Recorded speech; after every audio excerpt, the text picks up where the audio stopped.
ಮುಂದಿನ ರಾಶಿ ಕುಂಭರಾಶಿ. ಕುಂಭರಾಶಿಯವ್ರಿಗೆ ಹೇಗಪ್ಪ ಇದೆ ಈ ತಿಂಗಳಲ್ಲಿ ಅಂತಂದರೆ, ನಿಮಗೆ ರಾಶಿಯಲ್ಲೇ ರಾಹು ಗ್ರಹ ಸ್ಥಿತನಾಗಿರ್ತಾನೆ, 2ನೇ ಮನೆಯಲ್ಲಿ ಶನಿ ಗ್ರಹ. ಇದೆರಡೂ ಸದ್ಯಕ್ಕೆ ಯಾವುದು ಚೇಂಜ್ ಆಗುವಂಥದ್ದು ಇಲ್ಲ. ನಿಮಗೆ 5ನೇ ಮನೆಯಲ್ಲಿ ಗುರುಗ್ರಹ ಇದ್ದಾನೆ. 2ನೇ ಮನೆ ಅಧಿಪತಿ ಬಂದು ಗುರುಗ್ರಹ ನಿಮ್ಗೆ 5ನೇ ಮನೆಯಲ್ಲಿ ಇರ್ತಾನೆ. ಅದರಲ್ಲಿ ನಿಮ್ಮ ಕುಜಗ್ರಹನೂ ಇವಾಗ 2ನೇ ಮನೆಯಲ್ಲೇ ಇರ್ತಾನೆ. ಏನಿದೆ ಅಂದರೆ, ನಿಮಗೆ ಕುಂಭರಾಶಿಯವರಿಗೆ ಚೆನ್ನಾಗೇ ಇದೆ ಅನ್ಕೋತೀರ, ಆದರೆ ಯಥೇಚ್ಛವಾಗಿ ಕೋಪ ಬರೋವಂಥದ್ದು ಜಾಸ್ತಿ ಇರುತ್ತೆ. ಸುಮ್ಮನೆ ಬೇಡದೇ ಇರೋ ಮಾತುಗಳನ್ನ ಸುಮ್ಮನೆ ಮಾತಾಡಿ ನಿಮ್ಮ ಮೈ ಮೇಲೆ ನೀವೇ ಹೇಳ್ಕೊತಾ ಇರ್ತೀರ. ಯಾಕೆಂದರೆ ಕುಜ ಶನಿ ಯಾವಾಗ ಒಟ್ಟಿಗೆ ಸೇರ್ತಾನೋ, ಮಾತು ಬೇಡದೇ ಇರೋ ಮಾತುಗಳನ್ನ ಆಡಿ ನಿಮಗೆ ನೀವೇ ಇದು ಮಾಡ್ಕೊತಾ ಇರ್ತೀರಾ, ನಿಮಗೆ ನೀವೇ ಕಾಲು ಎಳ್ಕೊಳ್ಳೋ ರೀತಿ ಆಗ್ಬಿಟ್ಟಿರುತ್ತೆ.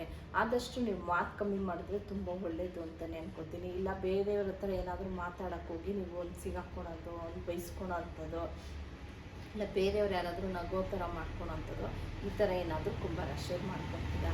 ಇವಾದಷ್ಟು ಮಾತಿನ ಬಗ್ಗೆ ಗಮನ ಇರಲಿ ಅಂತಲೇ ಹೇಳ್ತೀನಿ ನಾನು ನಿಮಗೆ. ಈ ಕಡೆ ನಿಮಗೆ 6ನೇ ಮನೆಯಲ್ಲಿ ಕೇತು ಗ್ರಹ ಇರ್ತಾನೆ. ನಿಮಗೆ 7ನೇ ಮನೆಯಲ್ಲಿ 6ನೇ ಮನೆಯಲ್ಲಿ ಕೇತು ಗ್ರಹ ಇರ್ತಾನೆ, 7ನೇ ಮನೆಯಲ್ಲಿ ಕೇತು ಗ್ರಹ ಇರ್ತಾನೆ. ಕೆಲಸದಲ್ಲಿ ಹೆಂಗಪ್ಪ ಇರುತ್ತೆ ಅಂದರೆ, ಒತ್ತಡಗಳು ಜಾಸ್ತಿ ಇರುತ್ತೆ. ನಿಮಗೆ ಒತ್ತಡ ಅಂದರೆ ಈ ಕೆಲಸ ಆಗುತ್ತೆ ಅನ್ಕೋತೀರ, ಇಲ್ಲ ಆ ಕೆಲಸಗಳು ಕಟ್ ಆಗ್ತಾ ಬರುತ್ತೆ.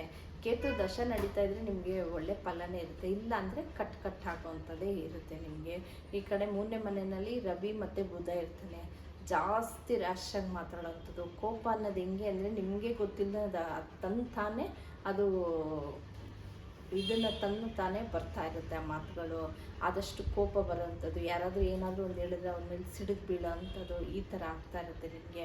4ನೇ ಮನೆಯಲ್ಲಿ ಶುಕ್ರ ಗ್ರಹ ಇರ್ತಾನೆ. ಸುಖ ಸ್ಥಾನದಲ್ಲಿ ಶುಕ್ರ ಗ್ರಹ ಇದ್ದು ಅವನದು ಫಲನ ಅವ್ನು ಕೊಡ್ತಾ ಇರ್ತಾನೆ ನಿಮಗೆ. ಆದರೆ ಮಾತಿನಿಂದ ಸ್ವಲ್ಪ ನೀವು ಕಮ್ಮಿ ಮಾಡ್ಕೊಬೇಕಾಗುತ್ತೆ.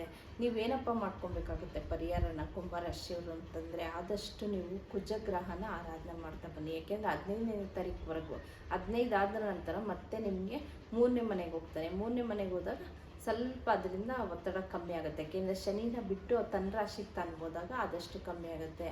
ಮತ್ತು ರವಿ ಬುಧನೂ ಚೇಂಜ್ ಆಗ್ತಾನೆ. ಚೇಂಜ್ ಆದಾಗ ಸ್ವಲ್ಪ ನಿಮಗೆ ಅದರಿಂದ ಯಾವುದೇ ರೀತಿಯ ತೊಂದರೆ ಇಲ್ಲ. 15ನೇ ತಾರೀಕುವರೆಗೂ ನೀವು ಆದಷ್ಟು ಮಾತನ್ನ ಕಮ್ಮಿ ಮಾಡೋದು ತುಂಬ ಉತ್ತಮ ಅಂತಲೇ ಹೇಳ್ತೀನಿ.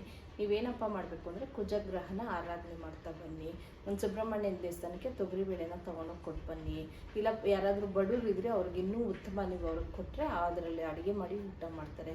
ಇದಿಷ್ಟು ಬಂದು ಕುಂಭರಾಶಿಯವರ ಮಾಸ ಭವಿಷ್ಯ.